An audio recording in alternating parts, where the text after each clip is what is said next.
Before we begin, I want to ask you to subscribe to this channel and hit that like button if you enjoy these stories from the field. It really helps us continue sharing these accounts, and please, leave a comment telling me where you're watching from. I'm always curious to know how far these stories reach.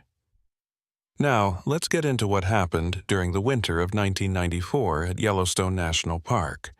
My name is Luke Chadwick, and for 8 years I worked as a park ranger in Yellowstone, before the winter of 1994 changed everything I thought I knew about this place I had sworn to protect.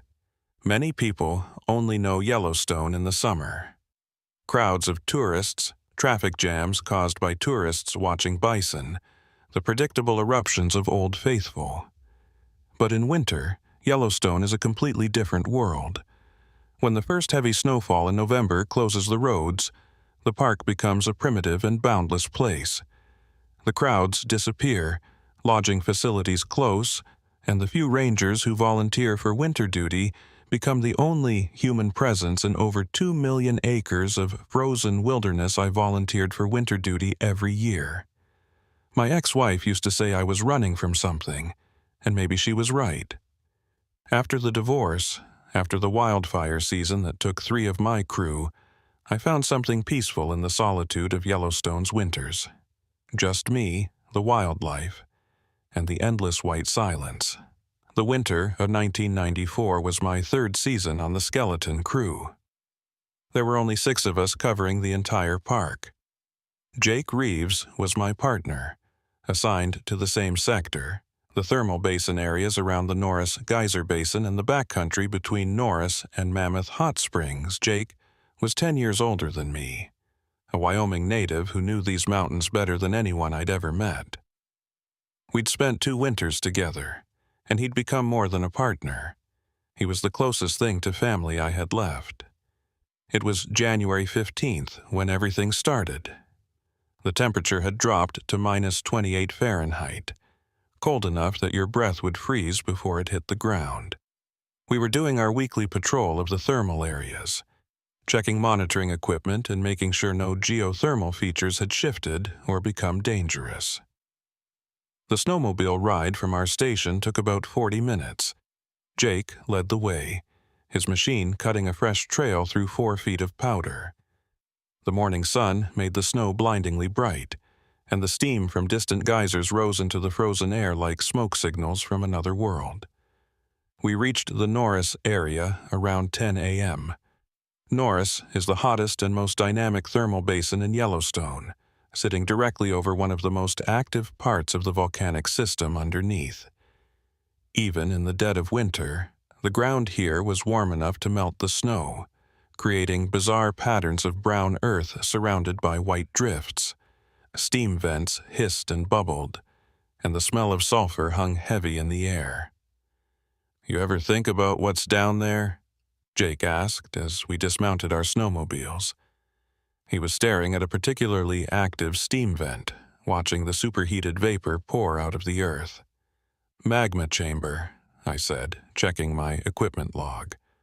"About 4 miles down, give or take.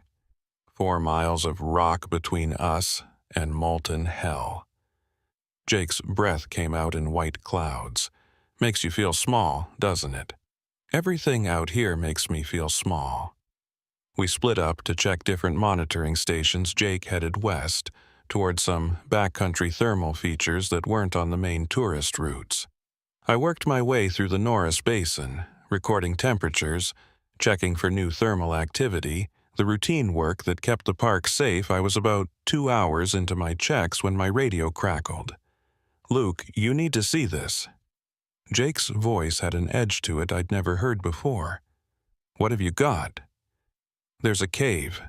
I've been patrolling this area for 12 years, and I've never seen this cave before." I felt a prickle of unease. Thermal areas were constantly changing. New vents could open up, old ones could collapse. But a cave appearing overnight? That was unusual. "Give me your coordinates."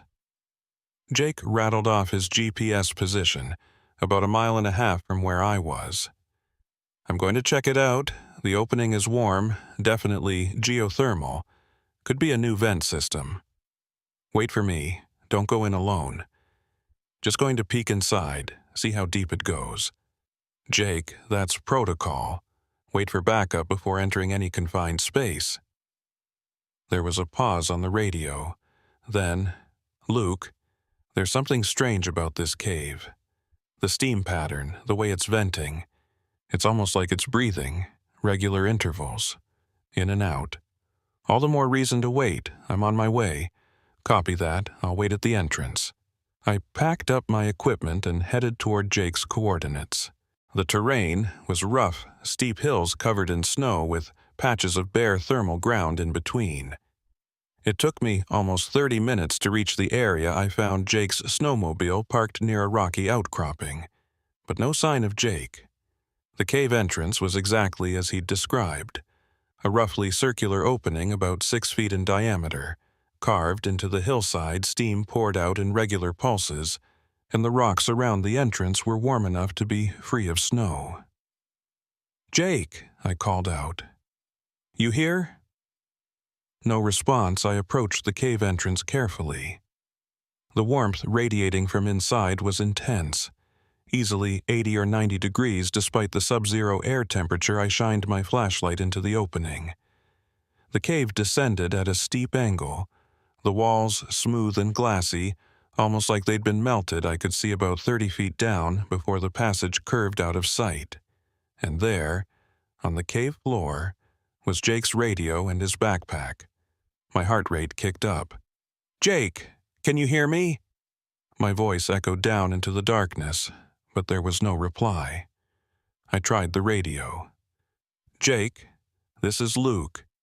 If you can hear me, respond." Static. Nothing. I examined Jake's abandoned gear. His radio was still on, battery at full charge. His backpack was open, the contents undisturbed.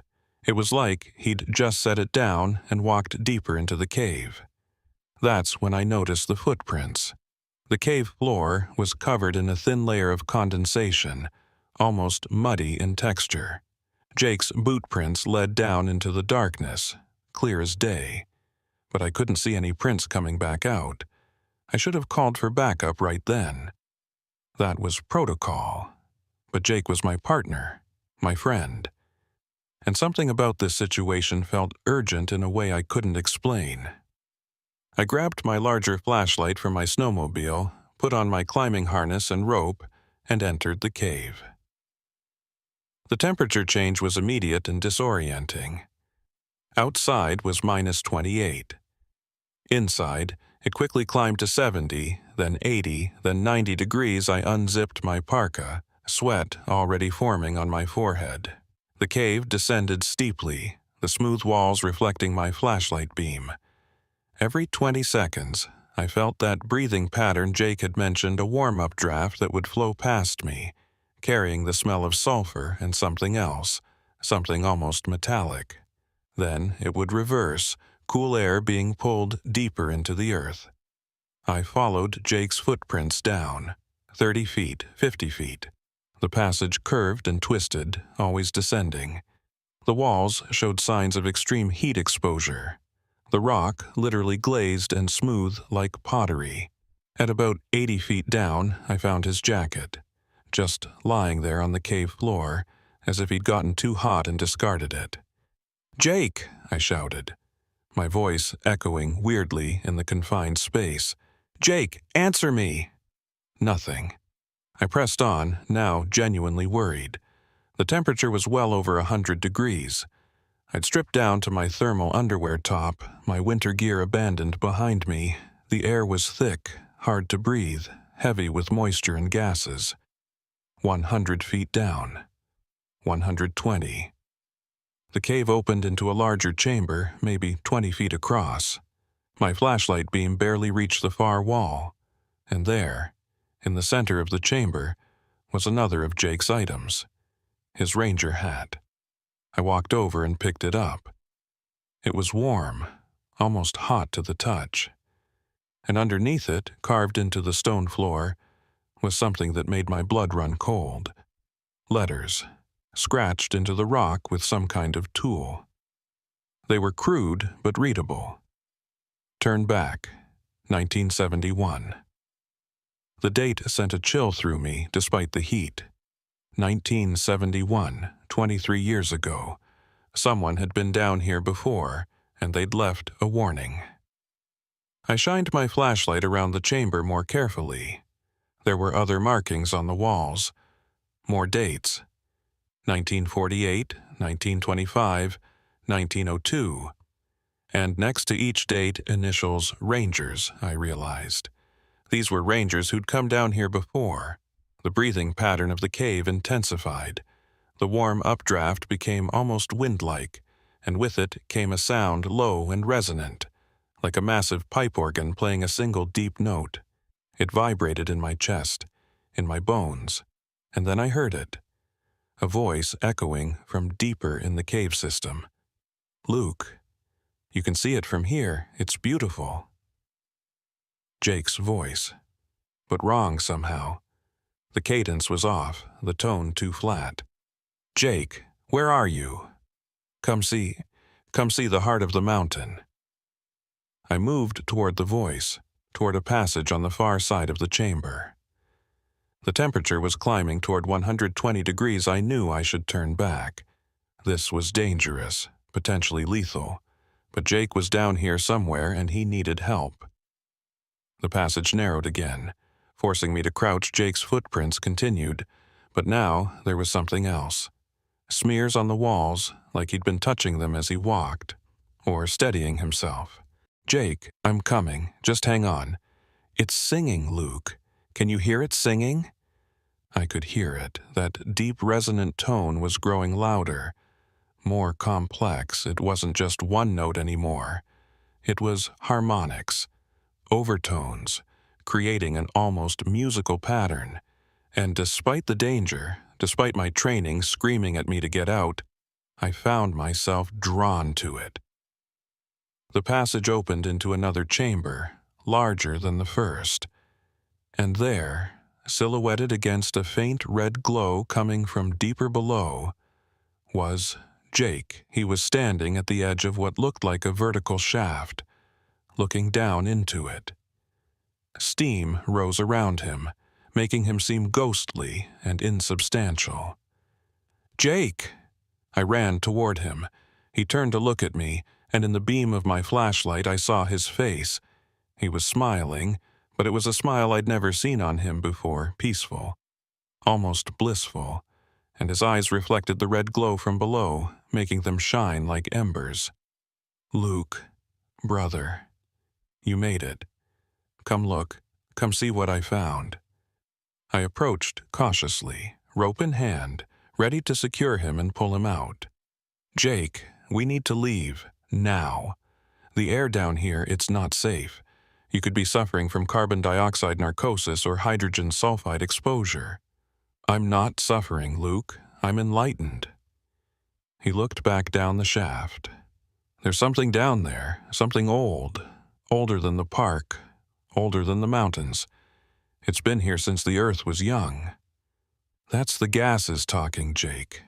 Please, let me help you out of here." He looked at me again, and for a moment, I saw confusion in his eyes. Like part of him knew something was wrong. "I can't leave. It's calling me. Don't you hear it calling?" I did hear it. That musical resonance had become almost hypnotic. And now that I was closer to the shaft, I could see what was causing the red glow. Far below, maybe 200 feet down, there was light. Actual light, coming from the earth itself. The color of molten rock, pulsing in rhythm with the breathing of the cave. "We'll come back," I said, trying to keep my voice steady. "With proper equipment, a full team, we'll explore it the right way." Jake shook his head slowly. "It doesn't want a team, Luke. It wants us. Rangers. It always wants rangers. Every 23 years, when the cycle completes, it calls and we answer." "What are you talking about?" He gestured to the walls around us. "Look, see for yourself." I shined my flashlight around the chamber, and my stomach dropped. The walls were covered in names and dates, dozens of them going back over a century. All rangers, all with dates spaced roughly 23 years apart, and all of them ended the same way, with the word descended carved next to the name. It's a pattern, Jake said. The volcanic cycle. Every 23 years, the magma chamber shifts. The gases change composition. And something wakes up down there, something that was here long before humans. It sends out a call, and rangers, we're drawn to it. We can't help ourselves. That's insane, Jake. You're not thinking clearly. I'm thinking more clearly than I ever have. He turned back to the shaft. I'm going down, Luke. I have to see it, the heart of the mountain, the core of the caldera. Whatever's down there, it's been waiting for me. Waiting for 23 years since the last time. Since 1971, I said, remembering the warning carved in the floor above Ranger Thomas Blackwood. He made it the deepest, all the way to the heart, and then he never came back up. But he saw it, Luke. He saw what's down there. And now it's my turn. I moved toward him, ready to tackle him if necessary, to drag him out by force. But as I got closer, the compulsion hit me too. It was like a voice in my head, but not a voice, more like a feeling, an overwhelming need to descend, to go deeper, to see what Jake was talking about. The singing grew louder, more beautiful, and I found myself looking down the shaft, drawn to that red glow. For a moment, I understood. Whatever was down there, it wanted us not to harm us, but to show us something. Something humans weren't meant to see but couldn't resist once they got close enough. I snapped back to reality when Jake took a step toward the edge. No!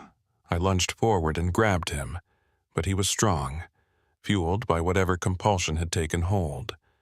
We struggled at the edge of the shaft, and for a horrible moment I thought we were both going to fall. Then Jake stopped fighting. He looked at me with sudden clarity, his eyes focusing. Luke, what's happening to me? We're getting out of here now. I managed to get the rope around him and started pulling him away from the shaft. He came reluctantly, like a child being dragged from a toy store. Every few steps, he'd look back, his expression a mixture of longing and fear. We made it back to the larger chamber, then started up the ascending passage. The climb was brutal.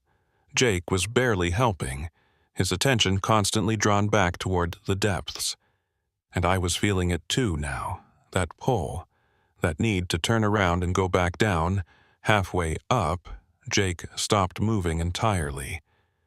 I can't, he said. Luke, I can't leave. It's too strong. The call is too strong. You can. We're almost out. Just keep moving. You don't understand. It's in my head, in my blood. It knows me now. I'm part of it. I pulled harder on the rope, dragging him when he wouldn't walk. My muscles screamed with the effort, the heat exhaustion making every movement difficult. We emerged into the daylight an hour later. The cold air hit us like a physical blow, and Jake collapsed in the snow, gasping. I fell next to him, my vision swimming, my body shaking from exertion and adrenaline. For several minutes, we just lay there, breathing in the clean, freezing air. The singing from below had stopped. The compulsion faded, leaving behind only exhaustion and a deep, gnawing anxiety. What was that? Jake finally asked, his voice hoarse. I don't know, but we need to report this. Get a team out here. Seal the cave if necessary. Jake grabbed my arm, his grip surprisingly strong. No. No teams, don't you see? That's how it spreads. More people means more people called. We seal it ourselves, right now. Jake, we need to follow protocol. Fuck protocol, Luke. Listen to me. I've been a ranger for 18 years. I've seen things in this park that don't make sense. Thermal features that appear and disappear, animal behavior that defies explanation. But this is different. This is active, intelligent, and it's waking up. I looked at the cave entrance, still breathing its warm, sulfurous breath into the frozen air. What do you propose? We collapse it, use the explosives from my snowmobile. We carry them for avalanche control. We bring down enough rock to seal this entrance permanently. It was against every regulation, every bit of training. But looking at Jake's face, seeing the genuine terror there mixed with something else, a lingering hunger to return to that shaft, I knew he was right. We spent the next 3 hours rigging the cave entrance with demolition charges. It wasn't elegant, but it would work. Jake positioned the explosives while I hauled rock and prepared the detonation sequence. As we worked, I noticed something disturbing. Every few minutes, Jake would stop and stare at the cave entrance, his expression distant. And I felt it too. A subtle pull, a whisper at the edge of my consciousness, urging me to go back down, to forget the explosives and return to that shaft, to that red glow, to the singing heart of the mountain. We set the charges at 4 p.m. as the sun was starting to drop toward the horizon. We retreated to a safe distance, and I handed Jake the detonator. "You should do it," I said. He looked at the device in his hand, then at the cave entrance. For a long moment, I thought he wouldn't do it. Thought the compulsion would be too strong. Then he pressed the button. The explosion was muffled, most of the force directed inward.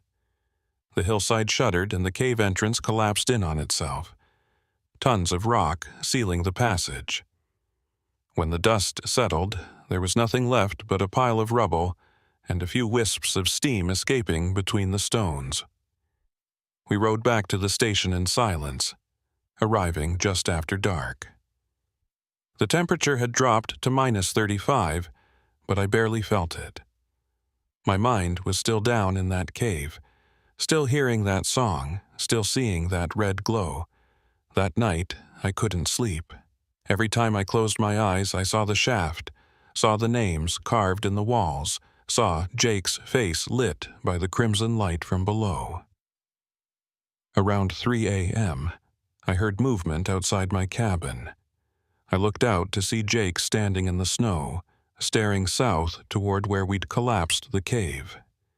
He was in his underwear, barefoot in the killing cold, and he didn't seem to feel it at all. I ran outside and grabbed him. His skin was ice cold, but he was smiling. "It's still singing," he whispered. "Even under all that rock, I can still hear it singing." I dragged him inside, wrapped him in blankets, and stayed with him the rest of the night. He alternated between shivering and staring blankly at the wall, occasionally mumbling about the heart of the mountain. When morning came, I made a decision. I wrote a report. Not the official one I'd file with the Park Service, but a real one. Everything that happened, everything we saw, I sealed it in an envelope and addressed it to the regional supervisor with instructions not to open it unless something happened to me or Jake. Then I filed the official report. A simple thermal vent had opened up. We'd assessed it as unstable and collapsed it for safety reasons. Routine backcountry work. The supervisor approved the report without question. Why wouldn't he? We were experienced rangers doing routine maintenance. But Jake knew. And I knew. And somewhere under tons of collapsed rock, 4 miles above a pool of molten stone, something old and patient knew too. It had called to Jake. It had called to me. And even though we'd sealed the entrance, even though we'd resisted, I could still feel it. A faint echo in the back of my mind. A melody I couldn't quite forget. Jake was right about one thing. We couldn't tell anyone. Because now that we knew it was there, now that we'd heard its song, we were connected to it, and every day that connection grew stronger. It was January 17th, 1994. We'd collapsed the cave 2 days ago. I didn't know it then, but we had 23 years until the next cycle, and I was already counting down. 3 weeks after we collapsed the cave, Jake requested a transfer. I found out when the regional supervisor called me into his office at the Mammoth headquarters. It was early February, and the snow had piled up so high around the buildings that we'd had to dig tunnels between structures. "Luke, I need to talk to you about your partner," Supervisor Gerald Hartman said, gesturing for me to sit. "Jake Reeves put in for immediate transfer to Glacier National Park. He's citing personal reasons, but I wanted to get your read on the situation. You two have been working together for 3 years. I kept my expression neutral, even though my stomach was churning. Jake's a good ranger. If he needs a change, that's his choice. He seemed off during his last check-in, distracted, not sleeping well according to the winter crew reports. You know anything about that?" "Everything," I wanted to say. I know he can't sleep because he hears singing in his dreams.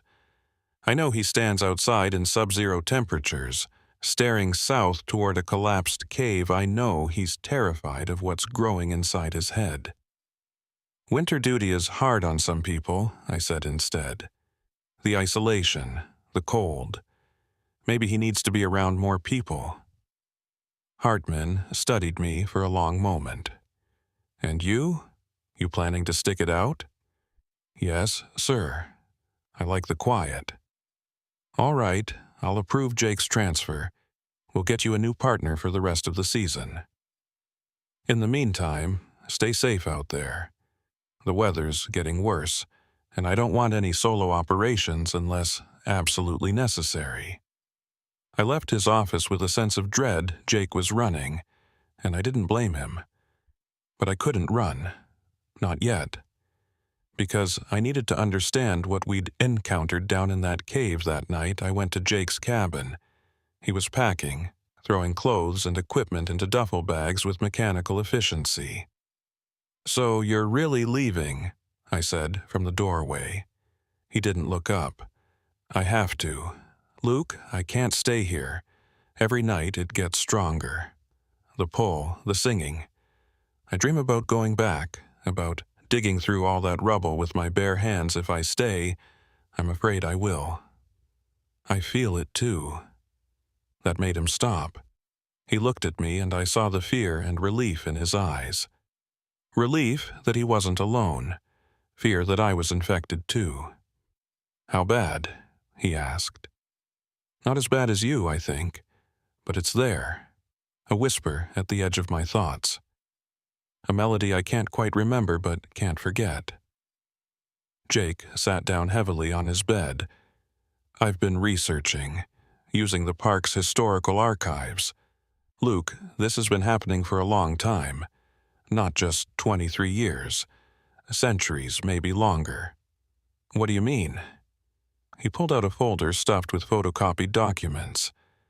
I found journals from early rangers, going back to the 1870s when Yellowstone first became a park.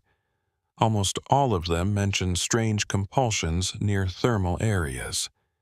Dreams of descending. Some of them even mentioned the breathing hole. I took the folder and flipped through it page after page of accounts, all similar. Rangers drawn to specific thermal features. Some resisted, some didn't. And the ones who didn't were often found days or weeks later, if they were found at all, in remote thermal areas, dead from exposure or toxic gas inhalation. "There's a pattern," Jake continued. "Every 23 to 24 years, the incidents spike. More rangers affected, more disappearances. It corresponds with seismic activity in the caldera. When the magma chamber shifts, when pressure builds, that's when it gets strong." "It," I repeated. "What is it, Jake? What's down there?" "I don't know, but whatever it is, it's been here a lot longer than humans have. And it's patient. Every cycle it calls. Some answer, most don't survive. And the ones who do," he looked at me with haunted eyes, "we're changed, marked. We'll hear it for the rest of our lives." Then why are you running? If it's in our heads, distance won't matter. Because proximity makes it worse. The closer I am to that spot, the stronger the pull. At Glacier, maybe I'll be far enough away to think clearly, to live something like a normal life. I understood, but I couldn't follow him, not yet. I'm staying, I said. Someone needs to monitor it, make sure it doesn't break through again. Luke, that's exactly what it wants. It wants a watcher, someone close, someone it can work on slowly. Maybe, but I need to understand it. And I think there's more to find here, more records, more history. If this has been happening for centuries, there must be documentation we haven't found yet. Jake stood and put his hand on my shoulder. Be careful, brother. This thing, whatever it is, it's smart, patient. It's been playing the long game for a very long time. Don't let it make you into something you're not. He left the next morning.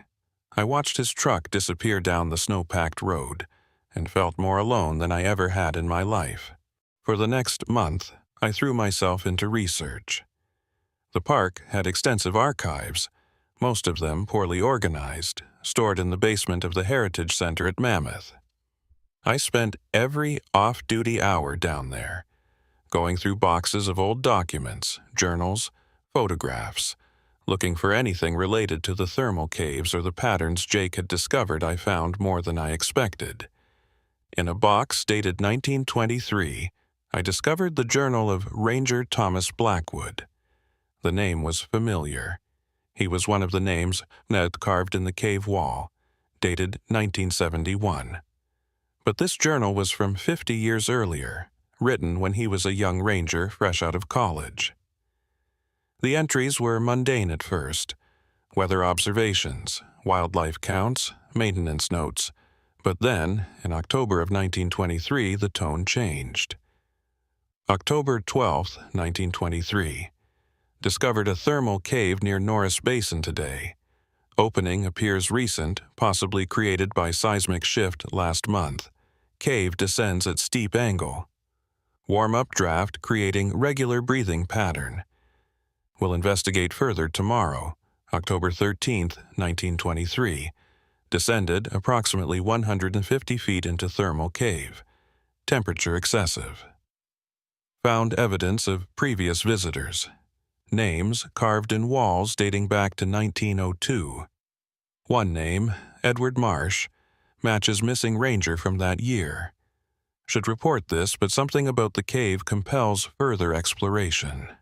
October 14, 1923. Cannot stop thinking about the cave. Dreams filled with red light and singing. Like a chorus of voices, or perhaps just one voice with infinite harmonics, must return. October 15, 1923. Descended to 300 feet. Found chamber with vertical shaft. Light emanating from below, color of molten rock. The singing is clearer here. It speaks without words, tells me to come deeper, to see the heart. Am resisting, but increasingly difficult. October 16, 1923. Collapsed the cave entrance. Used explosives. Sealed it with tons of rock.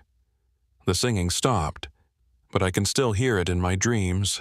Fear I've made terrible mistake. Should have descended. Should have seen what it wanted to show me. The last entry was dated November 2nd, 1923. The singing has faded, but it hasn't stopped. I know it's still there, waiting beneath the rock, waiting for the next cycle. I'll be old if I live to see it, perhaps dead, but something tells me I'll return. When it calls again in 1946, I'll be there, and next time I'll descend all the way. I flipped through this rest of the journal, but there were no more entries. I checked the park records for Thomas Blackwood. He'd served as a ranger until 1946, when he'd requested extended leave during the summer months. He never returned from that leave. His body was found in October 1946, at the bottom of a thermal fissure near Norris Basin. The medical examiner ruled it an accidental fall, but I knew better. The cycle had called him back, and this time he'd answered. But the journal said he'd died in 1946, so how had his name been carved in the cave in 1971? Unless it wasn't the same Thomas Blackwood, unless it was someone else with the same name, or unless... I didn't want to finish that thought. I kept digging through the archives and found more journals, more accounts, more evidence of the cycle. In 1902, Ranger Edward Marsh had disappeared into a thermal cave. His body was never found, but his journal was, describing the same experience. The breathing cave, the singing, the overwhelming compulsion to descend. In 1879, before Yellowstone even had official rangers, a cavalry officer named John Patterson had written about finding a door to hell in the thermal basins he'd descended alone, and emerged 3 days later, nearly dead from dehydration and heat exposure, babbling about the old one that lived in the magma. The pattern went back as far as I could find records, every 23 to 24 years. Someone discovered the cave. Someone descended, and whether they sealed it or died in it, the cycle continued. I was so deep in research that I almost didn't notice when my new partner arrived. Her name was Jennifer Payne, a ranger transferred from Yosemite. She was in her late 20s, competent and serious. With the kind of confidence that came from years of backcountry work, I met her at the station in early March. "Luke Chadwick?" She extended her hand. "I'm your new winter partner. Heard you had a rough season." "Where'd you hear that?" "Supervisor Hartman mentioned your previous partner transferred out suddenly, didn't give details, but he seemed concerned about you working alone." I shook her hand. "I'm fine, just focused on some historical research." "About thermal features. I saw the archives spread out in your cabin." I'd gotten careless, leaving documents visible. "Yeah, just fascinated by the geology." She smiled, but her eyes were sharp, evaluating. "I've got a background in volcanology. Did my master's thesis on caldera systems. If you want to talk geology, I'm your person." Over the next few weeks, Jennifer proved to be an excellent ranger. Professional, skilled, and curious about everything. Too curious, I sometimes thought. She asked a lot of questions about the park's thermal features, about unusual seismic activity, about the historical disappearances of rangers in the area. I deflected as much as I could. But she was smart, and she noticed things. It was mid-March when she found the collapsed cave. We were doing a patrol of the Norris backcountry, checking weather station equipment. We'd split up to cover more ground, and I'd specifically routed her away from the area where Jake and I had sealed the cave. But thermal areas are unpredictable, and she'd noticed some unusual steam venting from a hillside she'd gone to investigate. I heard her on the radio. "Luke, I found something interesting. Looks like a recent rock slide, but the thermal signature is unusual. I'm going to take some temperature readings." My blood went cold. "Jennifer, where exactly are you?" She gave me coordinates. They were less than 50 yards from the sealed cave. "Wait for me. Don't approach any thermal vents without backup." I pushed my snowmobile as fast as I dared, racing across the snow. By the time I reached her position, she was standing at the edge of the rock slide, thermal imaging camera in hand. "This is fascinating," she said as I approached. "The heat signature suggests a significant geothermal feature under all this collapsed rock. And look at this," she pointed to a gap between two large boulders. "Steam is venting through here in a regular pattern, almost like breathing. We should mark it and move on. Get a full survey team out here in spring." "But Luke, this could be significant. If there's a new geothermal cave system here, we need to document it properly. And these temperature readings..." She checked her camera. "This is unusually hot. Whatever's under here is active." I was about to insist we leave when I felt it. That familiar pull, that whisper at the edge of my consciousness. And I realized with horror that the collapse hadn't been complete.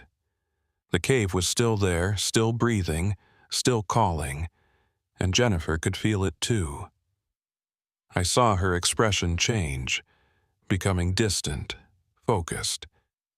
She took a step toward the gap in the rocks. "No," I said sharply, grabbing her arm. "We're leaving, now." She looked at me, confused and a little annoyed. "Luke, what's wrong? This is literally our job, investigating unusual thermal features. Not this one. This one is dangerous." "How do you know that?" I didn't have a good answer, not one I could give her. "Trust me, please. We need to leave." She studied my face, and I saw the moment she decided something was wrong. Not with the cave, but with me. "Okay," she said slowly. "We'll leave. But Luke, you need to tell me what's going on. This is the second time you've acted strange about thermal features in this area." As we rode back to the station, I could feel it growing stronger. The collapse hadn't sealed the cave completely. There were gaps, cracks in the rock where the call could get through, and it was getting louder. That night, I made a decision. I had to finish what Jake and I had started.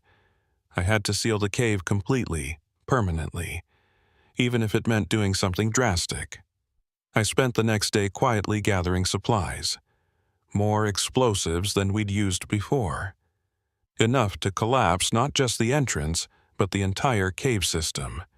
It would require going back inside, placing charges deep enough to bring down the whole thing, which meant descending into the cave one more time.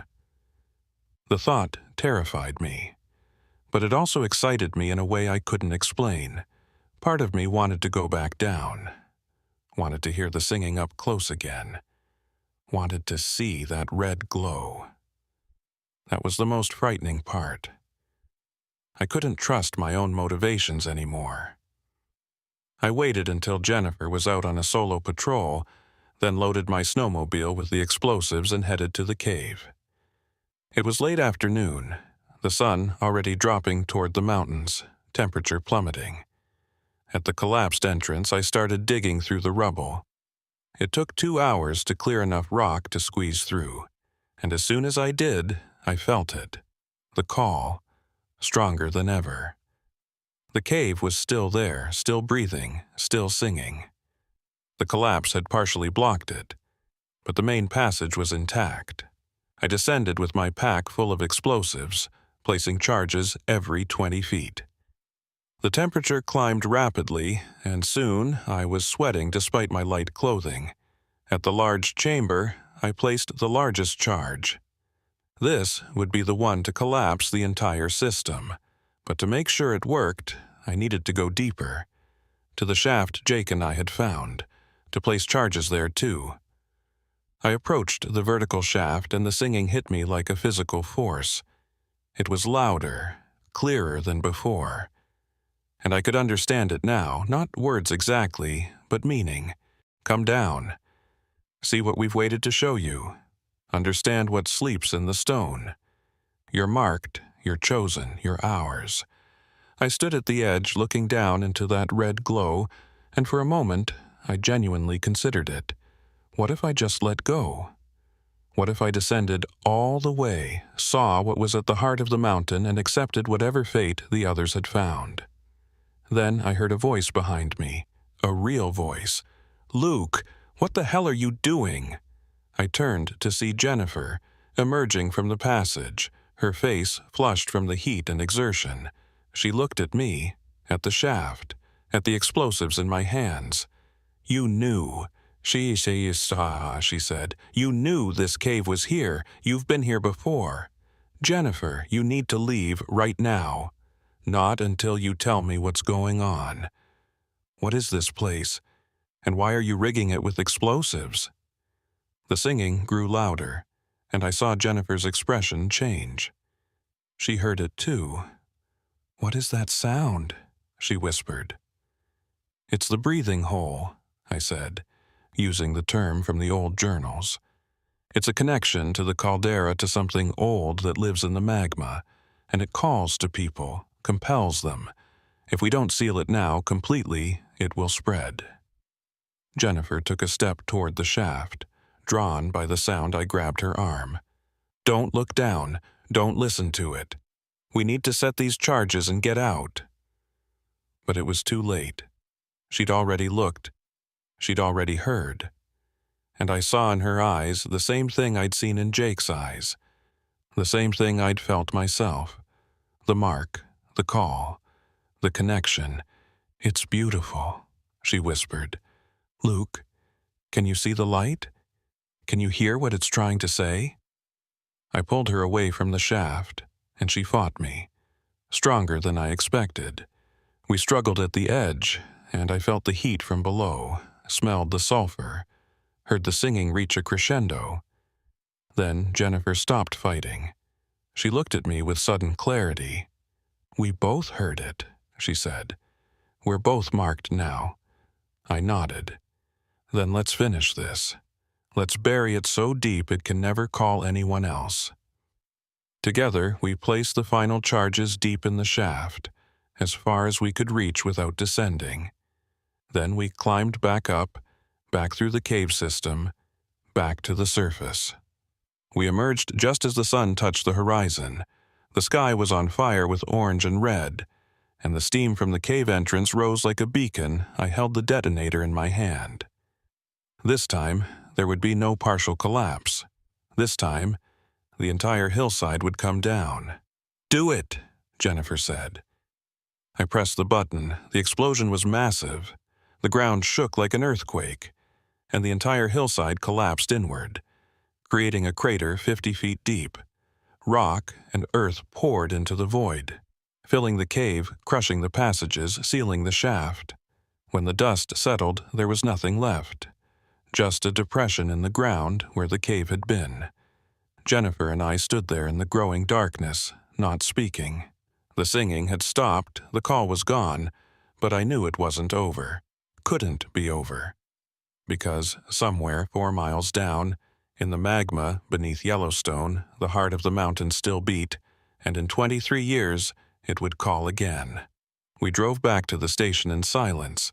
I filed a report about unstable thermal features and controlled demolition for safety reasons. Jennifer backed up my account. But that night she came to my cabin. I need to know everything, she said. The whole story, because I can still hear it, Luke, faint, like an echo. But it's there. So I told her everything. The journals, the pattern, the history going back centuries. Jake's experience and mine, the mark we now carried. So we're infected, she said when I finished.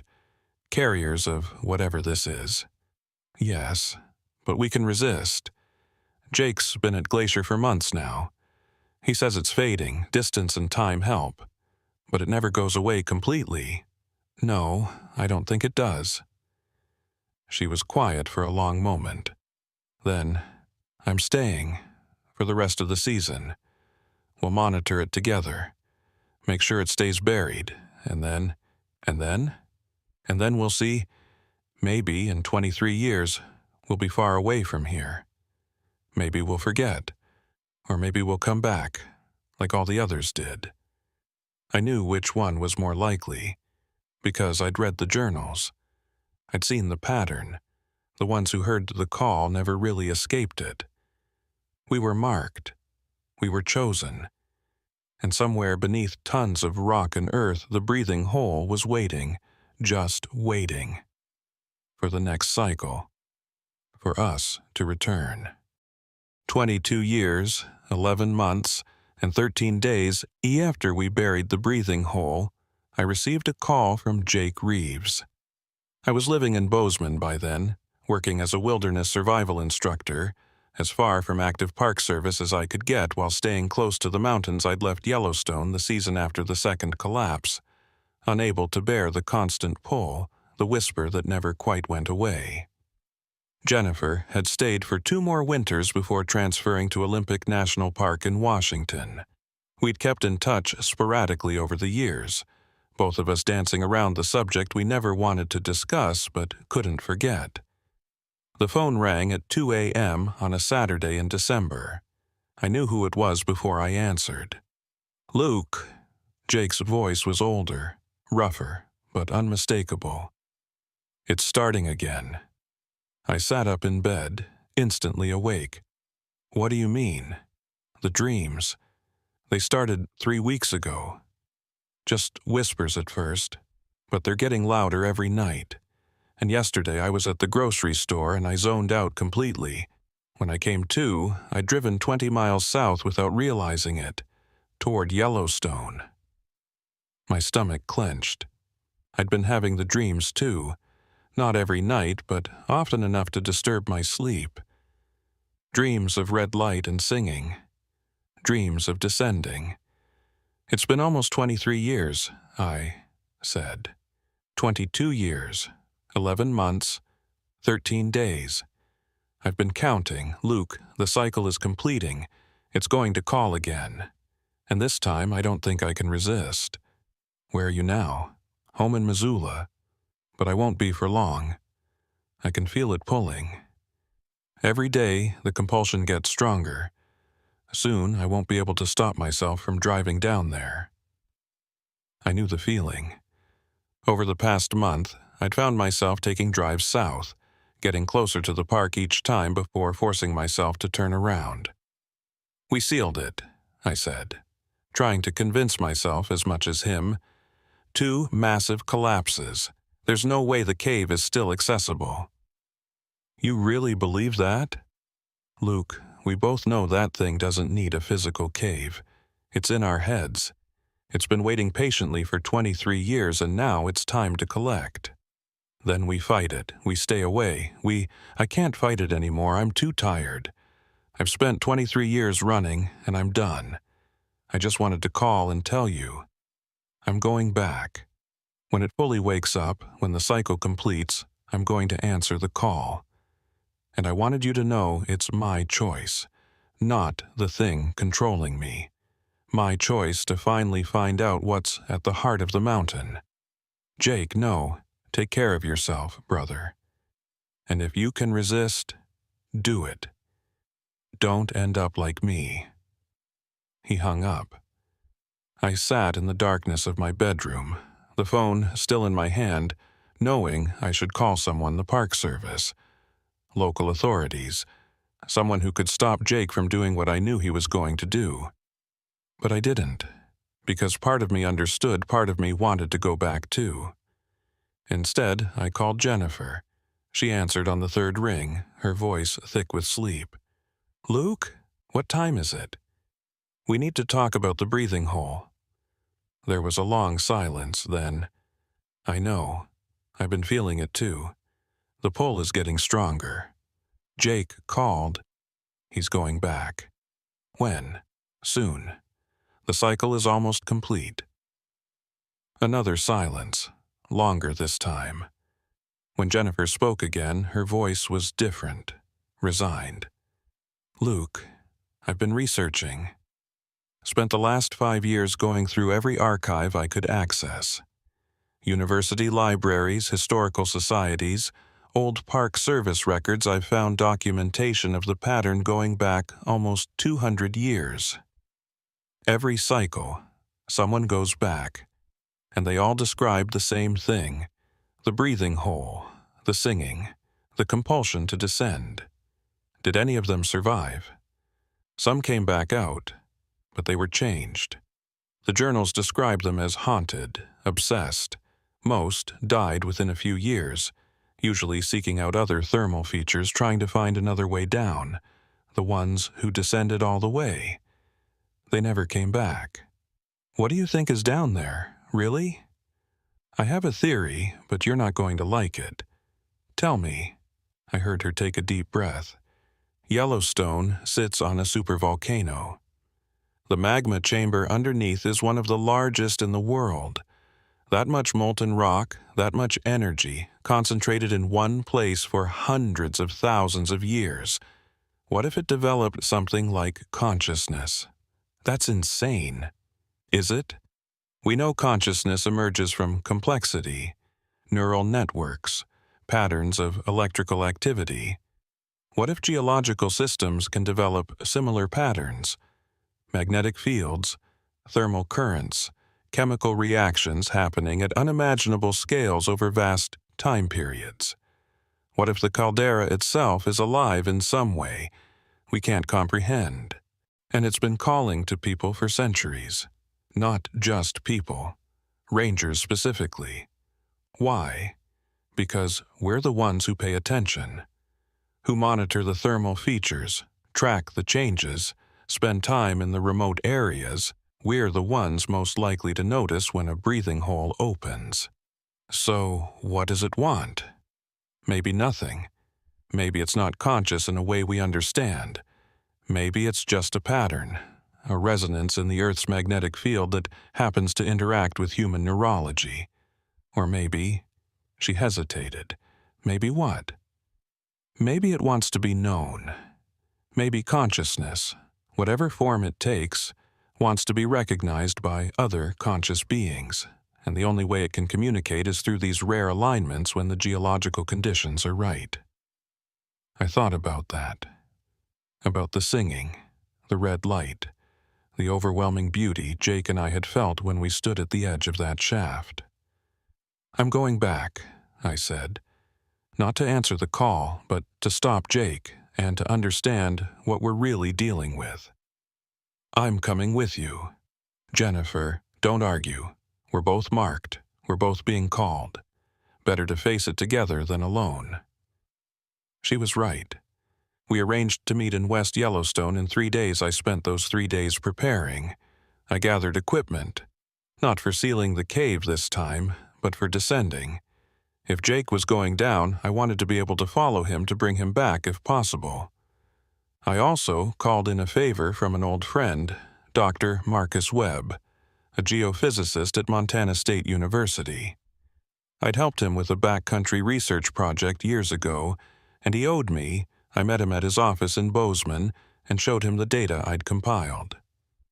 Seismic readings from Yellowstone over the past century, thermal fluctuations, magnetic field anomalies, all correlated with the 23-year cycle. Marcus studied the data for hours, running his own analyses. Finally, he looked up at me with troubled eyes. "Luke, where did you get this data?" "Compiled it from Park Service archives." "Why?" "Because it shows a pattern that shouldn't exist. The seismic activity, it's not random. It's rhythmic, like a heartbeat. And it peaks every 23.4 years down to the month. What could cause that? Nothing natural.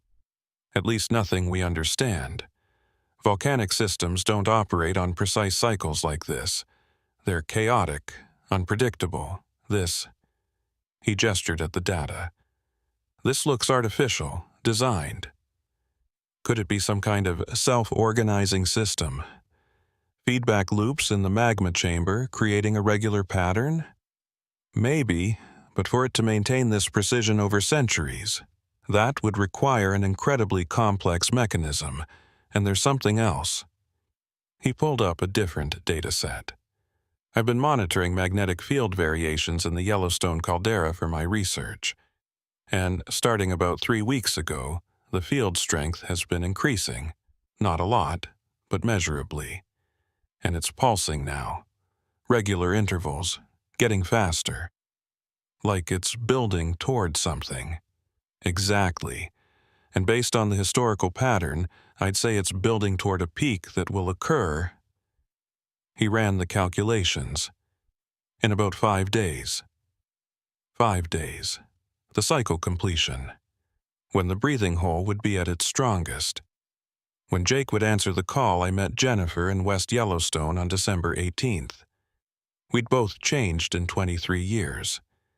She was in her early 50s now, with gray streaking her dark hair, laugh lines around her eyes, but she still had that sharp, intelligent gaze. We embraced briefly, awkwardly, like old soldiers meeting after a war. "You look good," she said. "You're a terrible liar." She smiled, but it didn't reach her eyes. I haven't slept well in weeks. The dreams are getting worse. Same. I dream I'm already there, already descending, already seeing. The heart, she finished. Me too. We drove into the park that afternoon. It was deep winter, the road to the interior only open through the north entrance. The landscape was buried under feet of snow, steam from thermal features rising into the frozen air like prayer flags. We checked in at Mammoth, not mentioning our real purpose to anyone. As far as the Park Service knew, we were just former rangers visiting during the off-season. That night we drove south toward Norris Basin. The road was treacherous, covered in ice and snow, but Jennifer's vehicle was equipped with chains and four-wheel drive. "Do you know where it is?" she asked, "the exact location of the collapse?" "I've got GPS coordinates. But Jennifer, there's something I need to tell you. The collapse was massive.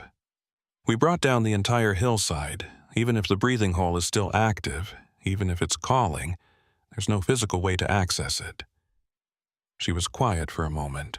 Then, "Luke, I don't think it needs a physical entrance anymore. Not for us. We're too connected. We've heard the song too many times. I think if we get close enough, if the cycle is strong enough, it will find a way to take us." Her words chilled me more than the sub-zero temperature outside. We reached the location around midnight. The collapsed hillside was there, exactly as we'd left it 23 years ago. A depression in the ground, filled with rock and earth. No sign of the cave that had once existed below. But I could feel it, that familiar pull, stronger than it had ever been. Jennifer felt it too. I saw her close her eyes, swaying slightly. "It's here," she whispered. "It's awake." We set up a camp at a safe distance, inside a snow shelter we'd built. I took the first watch, monitoring the collapse site with thermal imaging equipment. At 3 a.m., I saw something that made my blood freeze. On the thermal camera, the collapsed hillside was glowing. Not just the normal geothermal heat signature, but something else, a pattern.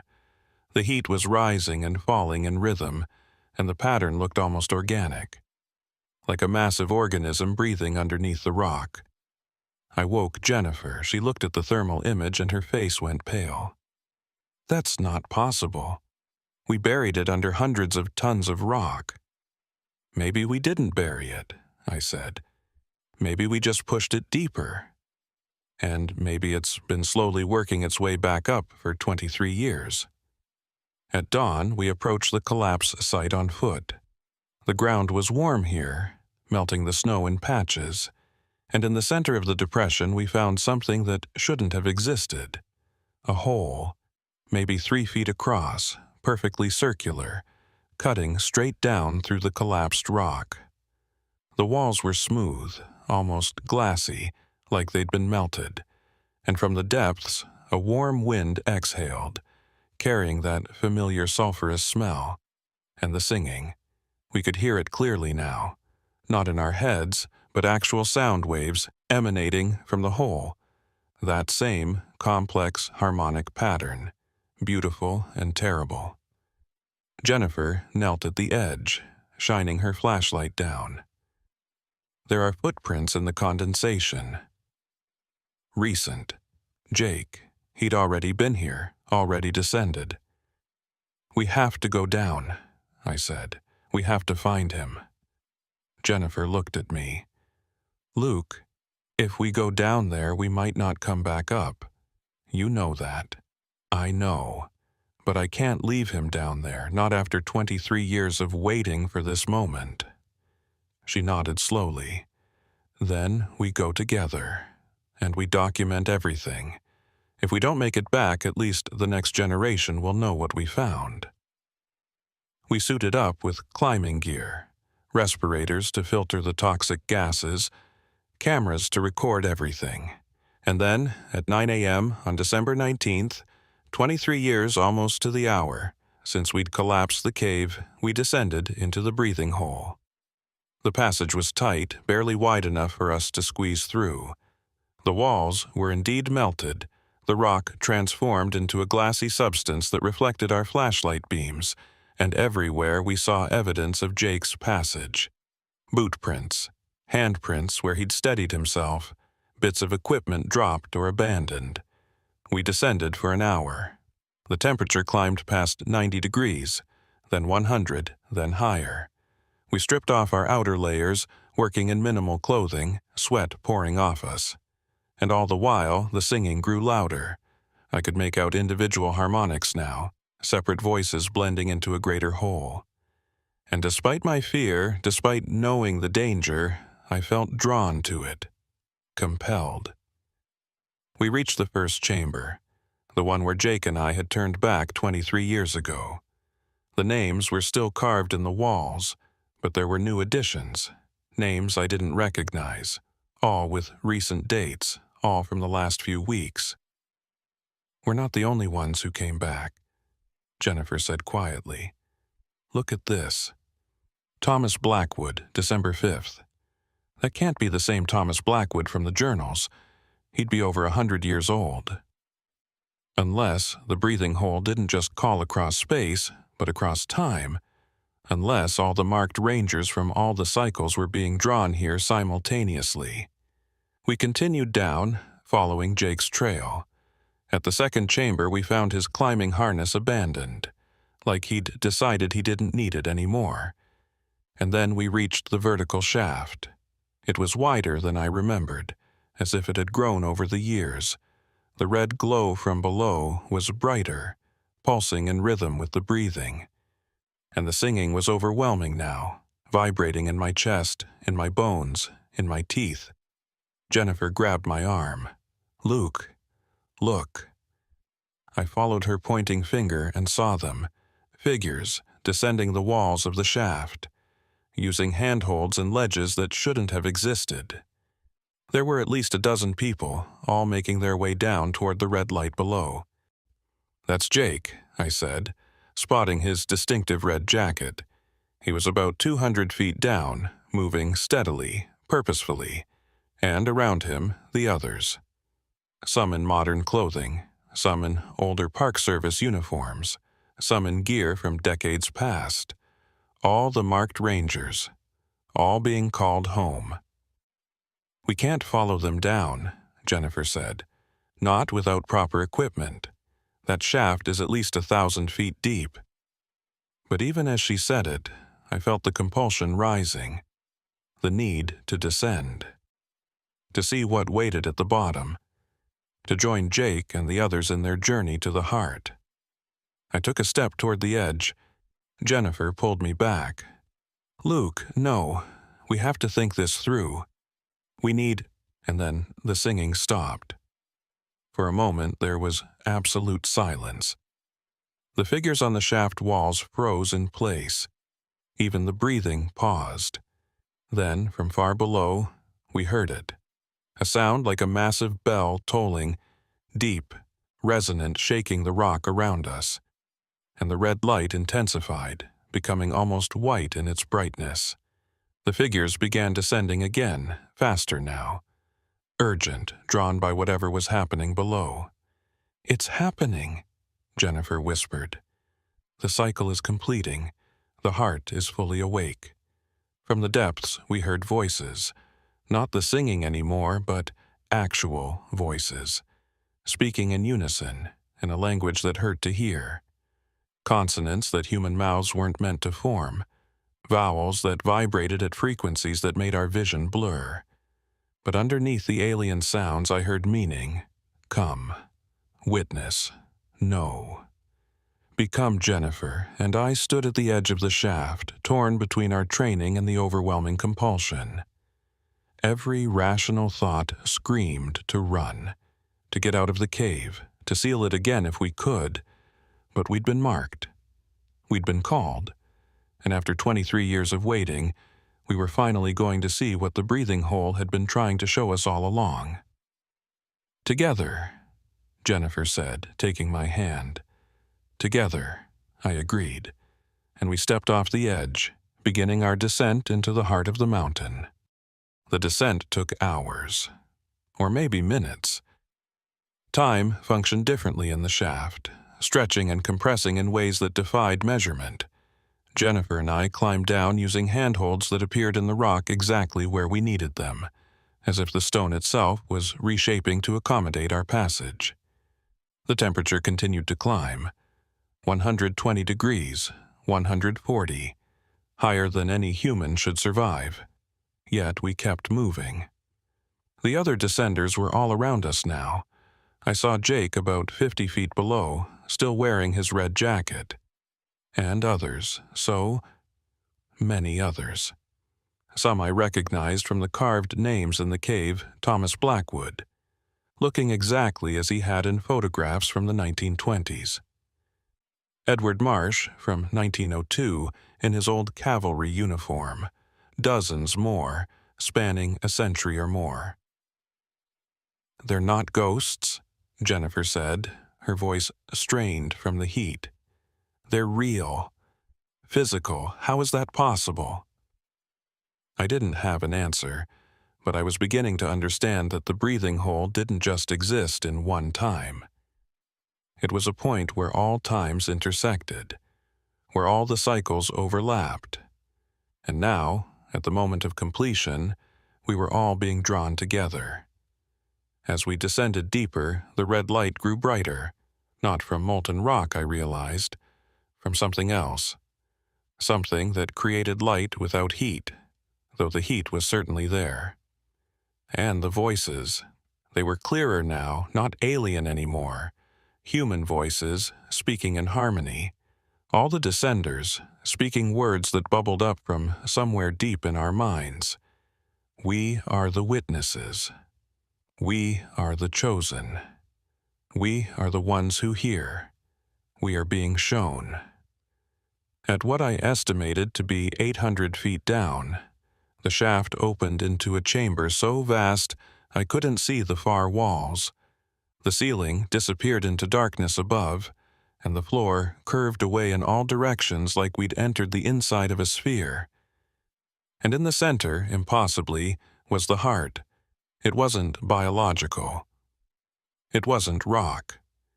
It was something between states, a form that my eyes couldn't quite process. I saw crystal structures that grew and dissolved simultaneously. I saw light that flowed like liquid. I saw patterns that existed in more dimensions than my mind could comprehend, and it was singing. The same harmonics we'd been hearing, but now I could see the song. It was vibration made visible, frequencies painting themselves across reality. All the descenders were gathered now, standing in a circle around the heart. Jake was there, his face upturned, tears streaming down his cheeks. Thomas Blackwood stood next to him, and Edward Marsh and dozens of others from across the decades Jennifer and I joined the circle. And the moment we did, I understood. The heart wasn't calling us to die. It wasn't trying to hurt us. It was trying to communicate. For thousands of years, perhaps millions, it had existed beneath Yellowstone. A consciousness born from geological processes we didn't understand. Magnetic fields and thermal currents and crystalline structures creating something that could think, could feel, could know itself. But it was alone, the only one of its kind.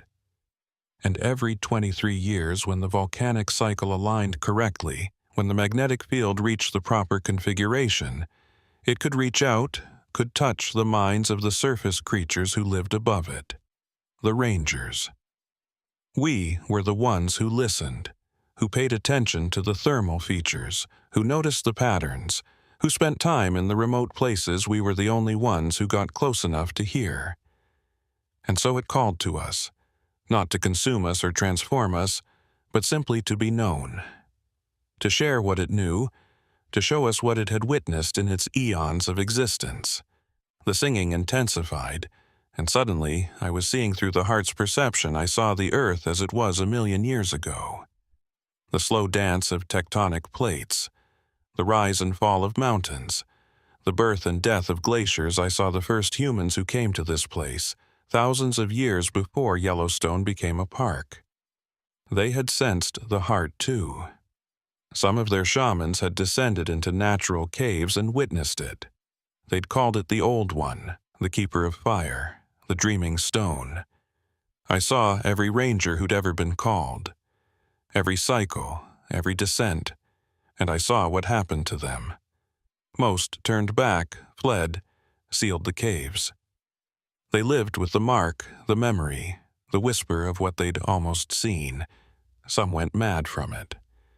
Some spent their lives trying to return. But the ones who descended all the way, the ones who stood where we stood now, they made a choice. Some chose to stay, to merge with the heart, to become part of its consciousness, their bodies transformed into the crystalline structure, their minds expanding to perceive geological time. They became witnesses to deep time, experiencing 1,000,000 years as humans experience a day. Thomas Blackwood chose this.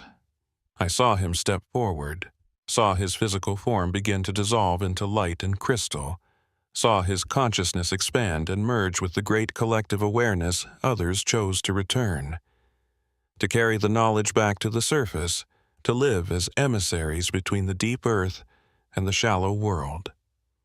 They went back changed, but whole. Edward Marsh chose this. I saw him climb back up the shaft in 1902, carrying with him an understanding of the planet that would shape his entire worldview.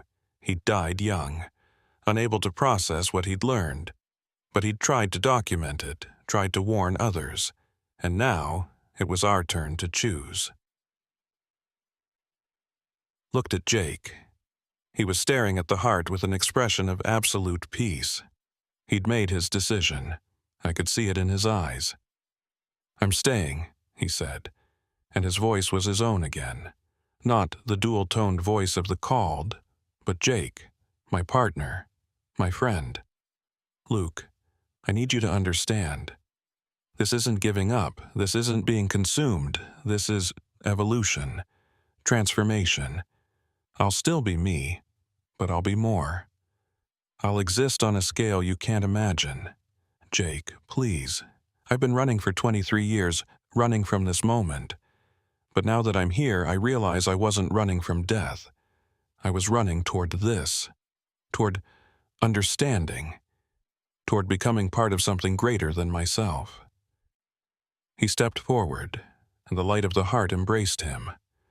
I watched as his physical form began to transform, becoming translucent, then crystalline, then something beyond. But his consciousness remained. I could feel it, growing, expanding, merging with the collective awareness of all those who'd chosen to stay. Jennifer was crying.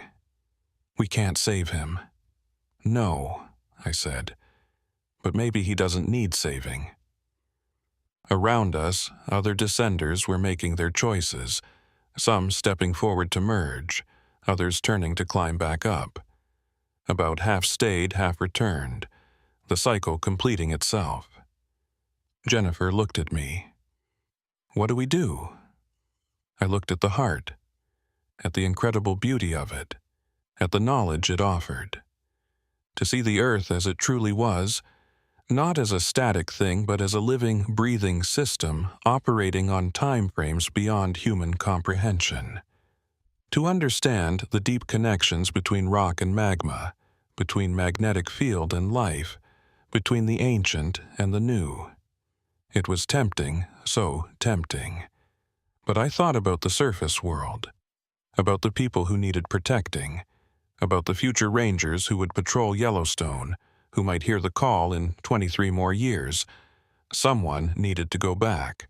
Someone needed to document what we'd found, to explain it in a way that might help others understand. "We go back," I said. "We witness and return. That's our choice." Jennifer nodded. Together. We turned away from the heart and immediately felt the resistance. The compulsion to stay, to merge, to become part of the eternal. But we pushed against it, using every bit of willpower we had. The ascent was harder than the descent. The handholds didn't appear as readily. The temperature seemed to burn hotter. and with every step, we left part of ourselves behind. The understanding, the knowledge, the expanded consciousness we'd touched began to fade, like a dream dissolving in morning light. By the time we reached the upper chambers, we could barely remember what we'd seen. The details slipped away, replaced by vague impressions and feelings. We emerged from the breathing hole just before dawn on December 20th. The sun was rising over the frozen landscape, painting the snow in shades of gold and pink. We collapsed near our camp, exhausted beyond anything we'd ever experienced. "How much do you remember?" Jennifer asked, after we'd caught our breath, fragments, images, the feeling of it more than the facts. "You? Same, it's fading fast, like our human minds can't hold what we saw." We packed up our camp in silence as we prepared to leave. I looked back at the breathing hole one last time.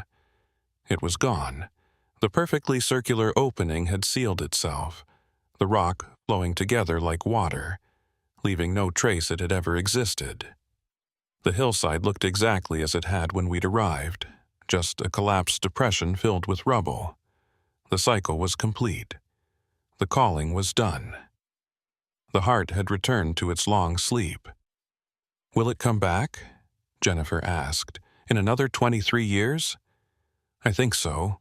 As long as the volcanic system exists, as long as the heart exists, it will wake up periodically and it will call. And we'll be drawn back. Maybe. But we know what it is now.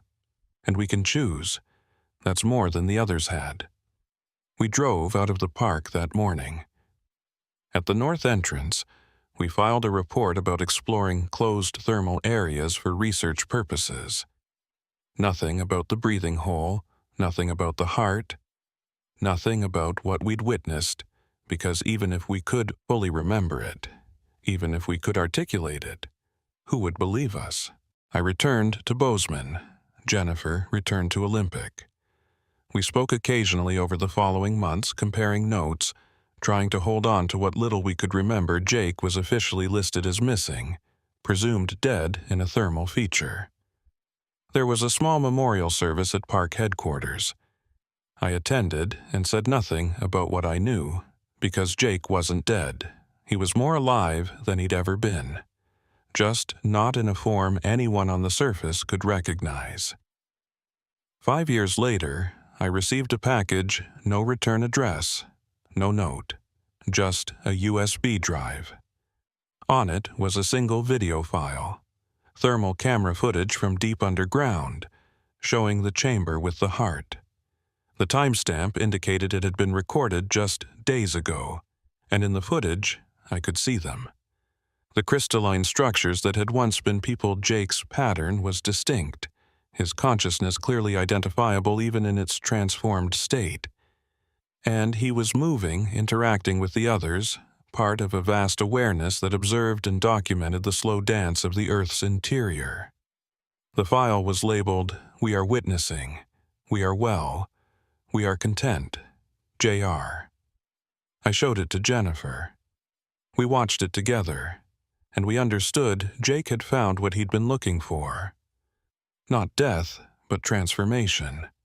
Not an ending, but a beginning. It's been 16 years since the descent, December 2033. In 7 years, the cycle will complete again. The breathing hole will open, and the call will go out.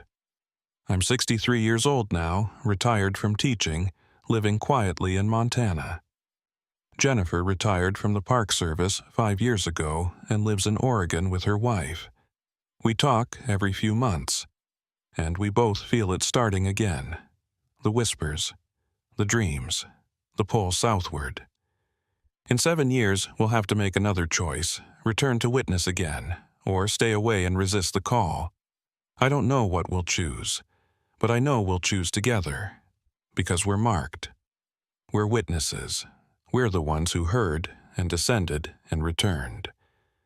And somewhere, 4 miles beneath Yellowstone, in a chamber that exists outside normal time and space, the heart is beginning to wake, getting ready for the next cycle, ready to call to the next generation of rangers who will listen, who will wonder, who will be unable to resist the pull to descend. The breathing hole is patient. It's been calling for millions of years. It will call for millions more.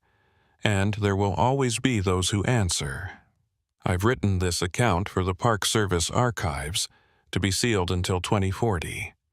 By then, either Jennifer and I will have returned and can explain further, or we'll be gone, merged with the heart, and this document will be all that remains of our witness to whoever reads this.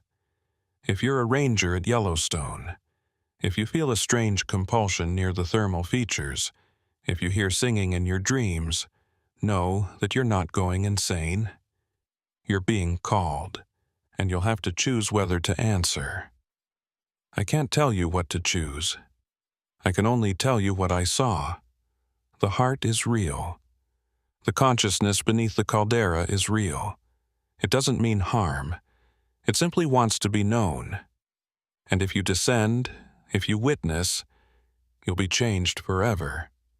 But you'll also understand something precious, something about the deep time of the earth, about consciousness emerging from patterns we don't expect, about the strange and beautiful ways the universe organizes itself.